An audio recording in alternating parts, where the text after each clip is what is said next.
today's episode, we're going to be talking about Netflix's new release of Resident Evil. Some background and disclaimers. I played the first 3 Resident Evil games as a kid. I didn't really play them as a kid. I think I mostly just watched Angel play them. Cersei and I were first introduced to the first Resident Evil game on the original PlayStation, I believe when we were 8 or 9. I didn't actually play it from start to finish until I was 11 or 12, and I remember actually using the physical playthrough guide for the 3rd game, if you can imagine how long ago that was. I actually didn't play the games myself until just a few years ago. I played most of the games. I do plan playing some of them for trophies in the near future. Really love the S.D. Perry novel adaptations. I read those in middle school. From what I remember, really respected the franchise. I think I've only seen the first 2 installments of the live action films. To be honest, I just really couldn't get into it. I've seen probably the first 3 movies, most of the most recent movie. I have not seen Welcome to Raccoon City. It seems to honor the games a little bit more, so I appreciate that. But the reviews were so bad, so I kind of just put it off, but I do eventually want to see it. In terms of animated adaptations, I have only seen Infinite Darkness, which is Netflix miniseries released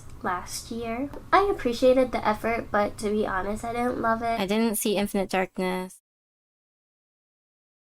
I like the overall screen representation of the TV series. You have different ethnicities, you have female leads, you have LGBTQ plus characters, and even vegan characters. Shout out to the actress that plays young Billy. She has some Filipino in her, like Cersei and me. I can get behind a sister story. I like the idea of a character believing that everything they do is for the good of everyone else. I think that's really interesting to explore something toxic like that in a protagonist mother character. I like that Billy tells it like it is. She confronts young Jade as well as adult Jade and just lets her have it. The things that I liked about the show was the game references, of course, like the mention of Wesker dying of volcano, monsters that were in the game series, like the tyrant, the dog, the giant alligator, the giant spider, the licker, Lisa, grave digger boss thing, chainsaw guy with a bag over his head, the shrieker zombie. I don't know, there's a lot of little things. There's some name drops like Barry, William Birkin, Marcus, Ada Wong. They had little things like the triple barrel gun during the smuggling and the safe room. There was like a typewriter. Really wanted to like this show, and I had an open mind. I truly struggled to watch this series from start to end. There were episodes that I rewatched or played back parts thinking that I missed something, but the story is what it is. I had so many questions while watching this show. Like, why do the zombies act like sharks? Can they not detect you unless you have like a cut? Did the dog take the elevator? Why did the deadly virus with a history owned by a multi-billion-dollar company have little security? If you know you're super sick, why would you want to go to a party? If your sister is super sick, why aren't you watching her? If your daughter is super sick, why don't you check on her?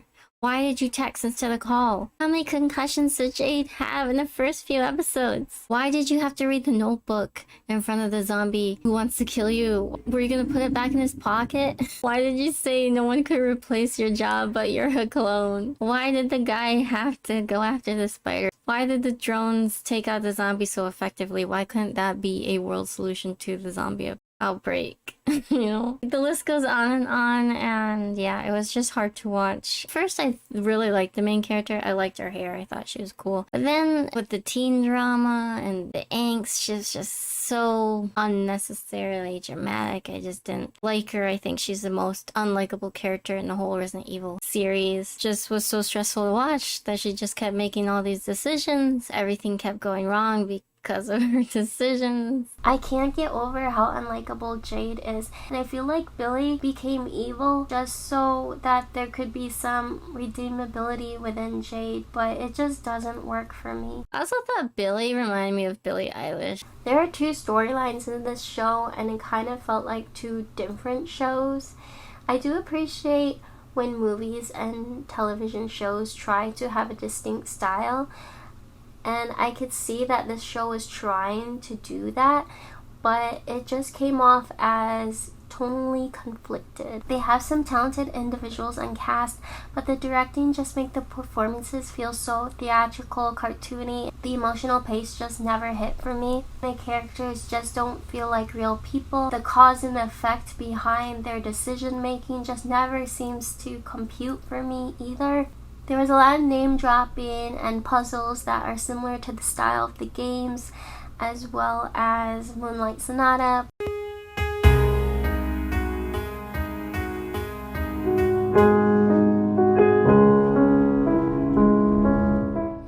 It just wasn't enough for me to be convinced that we're in the same universe as Resident Evil. I mean, some parts were like super fun. There was just a lot of parts that was like not good, and I just don't think they should have used the name Resident Evil. It just gives it a bad name to like newcomers to the series. But I also feel really bad for the longtime fans. I'm so hard on the show because after so many film adaptations, this franchise deserves something that represents it authentically and respectfully.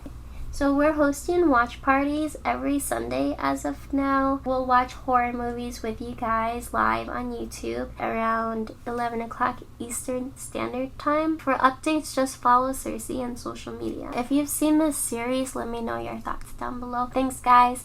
See you in the next video.